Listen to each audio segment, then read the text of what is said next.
Academicamente, o podcast da Autónoma Academy. Viva, bem-vindos a mais um episódio de Academicamente. E hoje, neste episódio, vamos descobrir como é o sistema jurídico chinês. Estranho? Justamente para responder esta pergunta, convidámos Ngai In Kuan, é advogada e é responsável pelo curso de língua portuguesa para falantes de mandarim. Viva, Ngai, bem-vinda a este podcast. Muito obrigada. Se calhar importa explicar porque este assunto, o sistema jurídico chinês. A Ngai coordena um curso de língua portuguesa para falantes de mandarim e a Ngai também é advogada, junto a estas duas coisas. Uma das coisas que suponho que os seus alunos de falante português para mandarim têm muita curiosidade é sobre o sistema jurídico português. Para quem vem da China, isto deve ser desconhecido. Sim, pois para o nosso curso de português para falante mandarim, é que além de aprender uma língua portuguesa, creio que também é importante para conhecer o sistema jurídico português, porque muitos os chineses que vivem em Portugal. E eu acho que era também que é bom para saber... conhecerem as leis portuguesas. Sim. E também para os portugueses também, se calhar, têm curiosidade de para conhecer as leis chinesas. Porque para quem fala português também há curiosidade ao contrário, que é... será que as leis da China são muito diferentes das leis em Portugal? E Ngai, se calhar começamos por uma coisa que é uma pedra basilar do direito, que é o Código Civil, que é aquele conjunto de leis que regem as coisas mais básicas da vida em sociedade do ponto de vista do direito. Nós temos Código Civil aqui em Portugal desde 1867, 68. Como é que é na China? Também há um Código Civil? Sim, na China também tem o Código Civil, mas é muito recente. Ou seja, o Código Civil da República Popular da China foi aprovado em 28 de maio de 2020. É muito recente. Mas só entrar em vigor no dia 1 de janeiro de 2021. E isso é recentíssimo, tem nem meia dúzia de anos o Código Civil. Pois. Uma dúvida, como é que se governavam antes de haver um Código? Para nós que temos o Código Civil há mais de 100 anos, pode parecer um bocadinho estranho. Como é que se entendia? Como é que os advogados chineses se entendiam sem esta peça do direito europeu, que é o Código Civil? Pois, antigamente era só usar, ou seja, não é tão organizado como em Portugal, ou seja, em Portugal o Código Português tem vários capítulos, né? Mas na China é que usaram a legislação avulsa, ou seja, se eu quiser resolver um assunto sobre o casamento, tem que fazer a lei específica do casamento. Sim, a lei do casamento. Se eu tenho que tratar um assunto de, por exemplo, as sucessões, então tenho lei específica para... Um código de sucessões ou uma lei para as sucessões. E não é um conjunto, mas assim, atualmente, para facilitar toda a vida, e a China também organizou tudo este assunto dentro de um Código Civil e parecido... Para as leis mais comuns. Ngai, eu não sei exatamente o tamanho do Código Civil português, sei que quando olhamos para o livro ele impressiona pela grossura. O Código Civil chinês também é assim um livro pesado ou é mais pequeno que o nosso? Pois, mas o Código Civil da China é menos, porque só tem 7 capítulos e total são 600 artigos. Portanto, é muito menos do que o Código Civil português. Ngai, outra coisa que de certeza que é muito diferente na China, a China é um país de matriz comunista, portanto a propriedade privada e a noção de propriedade privada será seguramente completamente diferente daquilo que é, num país liberal ocidental, a propriedade privada. Como é que é a questão da propriedade na China? É tudo do povo ou há propriedade privada? Pois este é muito diferente, porque na China o terreno da cidade pertence do Estado. Ou seja, a República Popular da China consagra o regime de propriedade pública socialista, que é um regime de propriedade para todo o povo e trabalhadores coletivo. O direito de propriedade pertence a todo o povo, o que significa que o Conselho do Estado exerce o direito de propriedade sobre todos os terrenos do Estado em nome do povo. Então, os chineses vivem em apartamentos. De quem é o apartamento onde uma família chinesa vive? Sim, ou seja, ela também pode ser um proprietário, mas este regime é parecido com o regime português de direito de superfície. Ou seja, é provisório? Pode pensar assim, mas é com... ou seja, o proprietário tem direito de utilização do terreno, ou seja, neste caso, a utilização do apartamento numa determinado prazo. Por exemplo, para o prazo máximo para transferência, este direito de utilização do terreno, ou seja, neste apartamento, são 70 anos para a habitação. Se for este apartamento para fazer para uma habitação, então, sim, só tem um prazo de 70 anos. Uma família terá não tem a propriedade, mas tem o usufruto desse imóvel, desse terreno por 70 anos. E quando acabam esses 70 anos, o que é que acontece? Há transmissão de direitos à família? É possível vender esses direitos? Como é que isto acontece? É assim, 70 anos é que, ou seja, se uma empresa de construção demora muito tempo para construir a casa ou comprar uma casa de segunda mão, este prazo já não é 70 anos. Por exemplo, comprar uma segunda mão já passou 15 anos, 20 anos, então desconto, ou seja, só tem direito de 50 anos. Abate esse prazo de 70 anos, se houver essa transmissão do direito do usufruto, então? Sim, desde o início. Portanto, é que depois de 70 anos é possível fazer renovação, mas também o Estado também é possível recusar para fazer a renovação. Mas normalmente admite para fazer renovação. Mas na China, como se alguém for à China, já consigo saber é que a China muda super rápido, ou seja, quase todos os prédios, todas as casas são novos. Portanto, na China, o caso antigo não fala muito. Entretanto, é que normalmente quando a pessoa acaba o período também não continua a renovar, porque também precisa pagar uma taxa para fazer a renovação. E se um estrangeiro for viver para a China, como é que resolve isso? Compra, também tem direito a esse usufruto e paga pelo usufruto? Como é que isso acontece? Não, a compra mesmo uma compra, só que este não é ficar um proprietário permanente, ou seja, só termina o prazo, quando o prazo acabou, então acabou a propriedade. Então funciona como para um chinês, um estrangeiro que vá para viver para a China.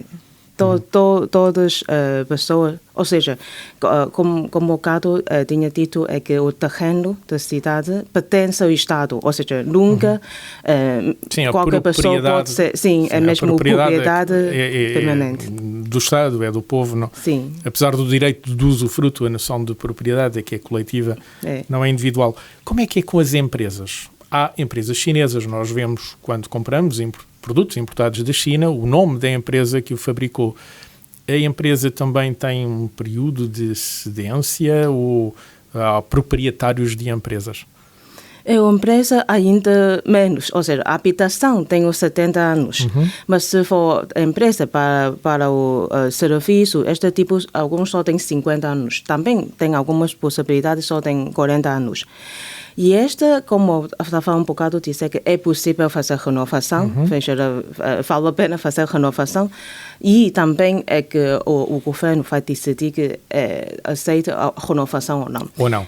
Porque, por exemplo, o desenvolvimento da China, e vou dar um exemplo, é que não há alguma aldeia, então o governo decidiu que vai desenvolver vários sítios, uma aldeia toda, então quer tirar todas as casas e fazer todos novo. Então, neste caso, é que imaginemos que eu tenho uma casa, ou seja, um terreno com 100 metros quadrados. Imaginemos que tenho 100 metros quadrados e quando o governo decide que tem que fazer, por exemplo, tem que tirar este apartamento para construir um novo... É mais fácil fazer uma expropriação na China, então, uma vez que não há esse direito de propriedade, sim, o governo consegue expropriar. Sim, e também é que é possível, é que eu tenho 100 metros quadrados e depois, quando constituir um novo prédio, eu tenho o direito de ficar, por exemplo, imaginemos que 50 metros quadrados por um apartamento. Eu posso tocar, posso ficar 2 apartamentos. Também é que, por exemplo, o apartamento só tem 70 metros quadrados, ainda tem 30 metros quadrados. Este caso é que o proprietário pode pagar mais para comprar outro apartamento ou receber o dinheiro corresponde a este 30 metros quadrados. Sim, esta diferença. Sim.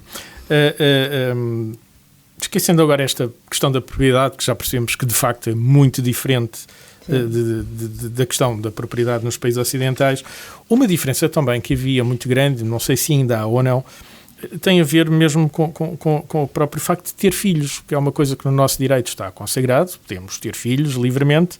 A China, até há bem pouco tempo, era o país mais populoso do mundo, neste momento é a Índia, mas até há bem pouco tempo era a China, tinha uma política bastante forte de controle de natalidade, sobretudo no que diz respeito à política de filho único.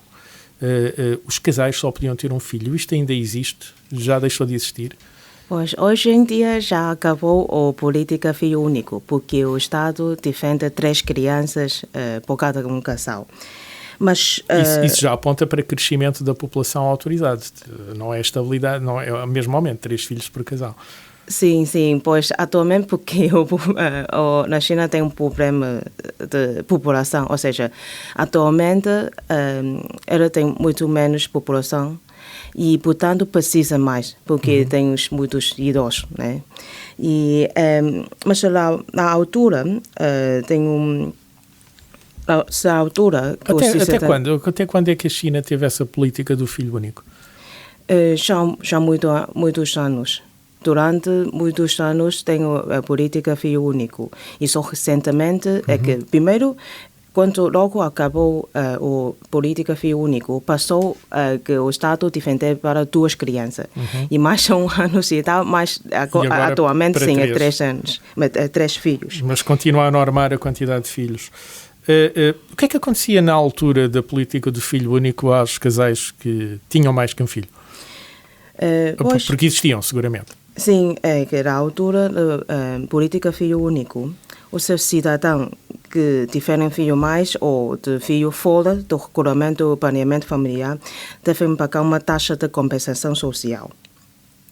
E também há a possibilidade de perder o emprego se for o funcionário público, porque vai ter um castigo. Sim, um castigo social? Sim, ou seja, além de pagar esta chama-se taxa de compensação social, também nós podemos dizer uma multa, né? Uma multa muito grande. Podia perder o emprego. Sim, E ou seja, este filho, como é ilegal, chama-se ilegal, portanto tem dificuldade de ir para a escola, porque está difícil, mais difícil para fazer inscrição, é mais complicado para a vida dela. Em Portugal, a despenalização da interrupção voluntária da gravidez é razoavelmente recente. Como é que é esta situação na China? Uma mulher pode interromper a gravidez? Não pode?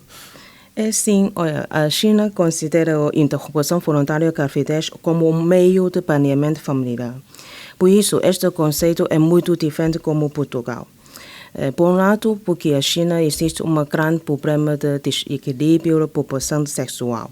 Portanto, o uso de ecografia ou outras técnicas para identificar o sexo fetal para fins não médicos e a interrupção da gravidez do sexo seletivo para fins não médicos são estritamente proibidas. Ou seja, porque na realidade, como na China é proibido para fazer este tipo de ecografia ou meio técnica, mas para fins não médicos. Não médico, pois. E a altura a que muitas pessoas ir para Hong Kong Porque assim, ir para Hong Kong para saber é que... Se ia ser menino ou menina. Sim, sim. Mas porquê? Podia mesmo haver, vou pensar em voz alta, digamos que estou errado ou certo, preferência por ter um filho homem e se fosse menina interrompia-se a gravidez ou não tem nada a ver com isto? Sim, de preferência. Hoje em dia já não é tanto, mas ainda muitas pessoas que têm preferência do masculino, portanto... Porque é um filho que pode trabalhar, vai ajudar a sustentar a família melhor que uma mulher ou por outro motivo qualquer? Sim, eu acho que por causa da cultura. Portanto, prefere mais masculino. Há histórias de mulheres raptadas para serem submetidas ao aborto forçado na China. Isso é invenção? Casos destes podem ter acontecido ou acontecem? Sim, já aconteceu uma que bastante famosa, acho que naquela altura já no YouTube, em vários sítios, é que uma mulher tem gravidez de 7 meses, foi raptada e obrigou para, ou seja, fazer um aborto forçado.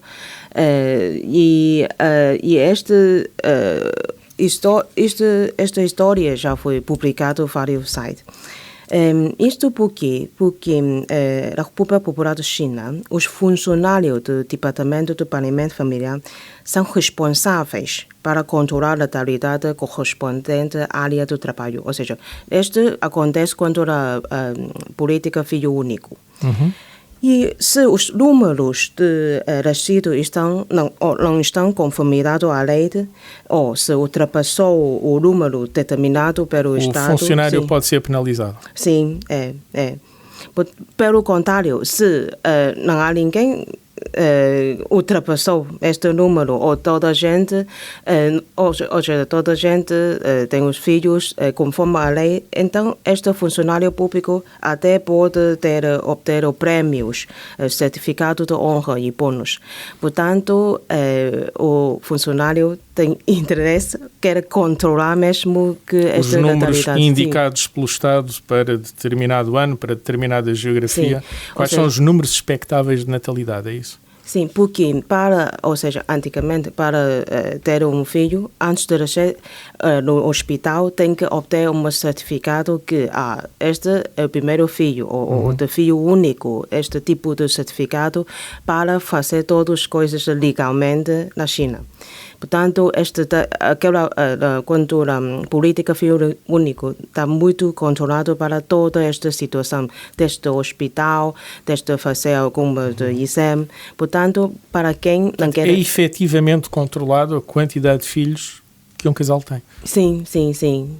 E há funcionários responsabilizados por isso.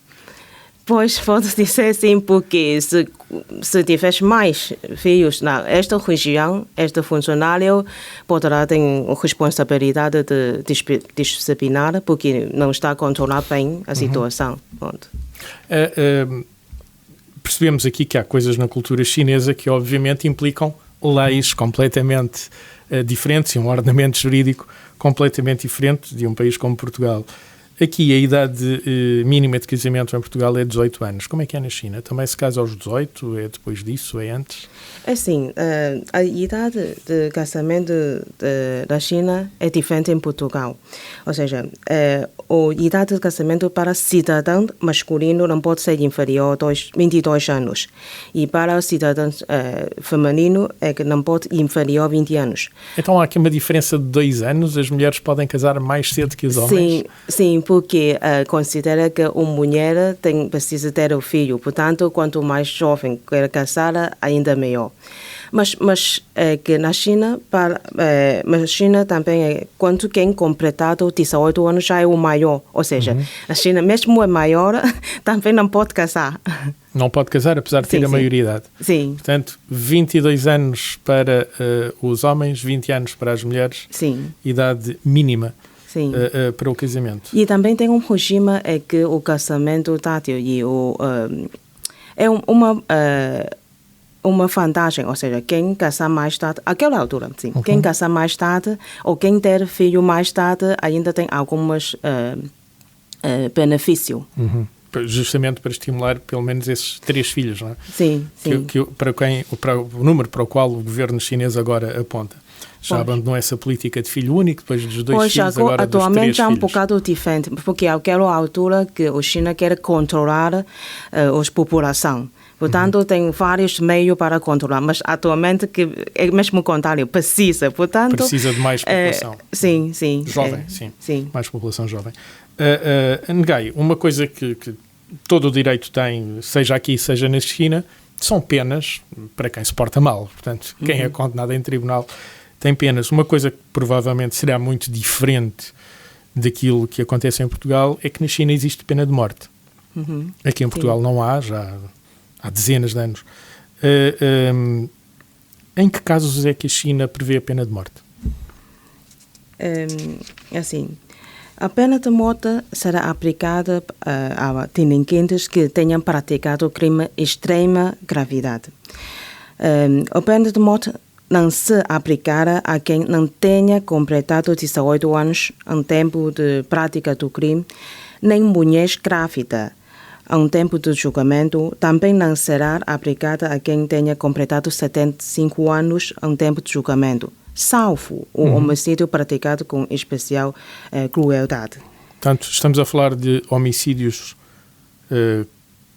cruéis, mas, portanto, com esse limite de idades fora, se for de especial crueldade, mas que tipo de crimes é que podem ter a pena de morte? Disse-me crimes graves. Sim. Homicídios, outros? Sim, eu posso dar algum exemplo. Por exemplo, falsificação de moeda em situação qualificada, homicídio, estava um bocado a referir, ofensa à integridade física grave, também crime pode dar de extorsão. Pena de morte? Sim, este tipo de crime é possível aplicar pena de morte.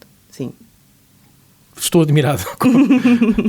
Imaginava, como nos Estados Unidos, os homicídios particularmente violentos, os homicídios violentos. Sim. Crimes contra o Estado também podem dar pena de morte? É possível. Sim. Portanto, é de facto uma cultura das penas bem diferente daquela que é mais comum na Europa. E o resto das penas? É mais ou menos como em Portugal? O furto... ou as penas são muito diferentes? Porque quando olhamos para a pena de morte, eu não imagino uma pena mais severa do que essa. Mas assim, a pena de morte é o mais grave. Mas além disto, ainda tem, ou seja, as penas acessórias da China. As penas principais da China são regime de controle, detenção criminal, prisão por tempo determinado, prisão perpétua e pena de morte. As penas acessórias são multa, privação do direito político e confisco do património. Aliás, como em Portugal, também existem essas penas, sim, dependendo do crime. Sim, mas as penas acessórias podem também ser autonomamente aplicadas. E o regime de controle é uma das penas principais da República Popular da China. E este regime é semelhante a uma medida de coação no âmbito do direito de português. Nós temos o artigo 200 do Código de Processo Penal português, proibição e imposição de conduta, não permanência nas sedes locais, não contratar a 7 pessoas, etc. Sim, como cá. Como cá. Na China, o prazo de controle é superior a 3 meses e inferior a 2 anos. E a detenção criminal também é uma das penas principais da China. O prazo de detenção é superior a 1 mês e inferior a 6 meses. Esse aspecto é mais parecido com Portugal, mas Ngai, quero-lhe agradecer o tempo que pôde despender para nos ajudar a compreender como a justiça chinesa é tão diferente da portuguesa. Não resisto a uma última pergunta. Nós queixamos muito da demora da justiça portuguesa. Como é que é na China? Há demora processual ou tem a sensação de que a justiça é mais rápida do que aqui em Portugal? Sim, na China a justiça é muito mais rápida do que Portugal, porque quanto ao princípio de celeridade processual, nos julgamentos dos crimes públicos, o Tribunal Popular deve concluir a sentença dentro de 2 meses a partir de aceitação do processo e o prazo máximo não pode ultrapassar 3 meses. Isso é muito rápido se comparar compararmos com a justiça portuguesa. Sim, mas relativamente ao caso de pena de morte, pedido de indemnização civil, o Tribunal de Águas ainda pode aprovar uma prorrogação de 3 meses. Nos casos especiais que precisam de nova prorrogação, tem de requerer o Supremo Tribunal Popular. Assim, esta tem uma vantagem, também tem uma desvantagem, porque para verificar, para investigar um processo e poderá aplicar a pena de morte, também tinha acontecido algum processo que foi errado, ou seja... Essa rapidez pode trazer erros na justiça, então. Se for uma pena de morte... Não há como reparar. Pois, esta já não é possível de haver reparação. Pois. As vantagens e a desvantagem da rapidez processual. Sim, sim. Aqui neste caso. Ngaia, muito obrigado pelo tempo a despender a explicar-nos, então, o quão diferente o sistema jurídico chinês é diferente, de facto, do sistema jurídico português. Muito obrigado. Academicamente. Este programa foi gravado nos estúdios da Universidade Autónoma de Lisboa.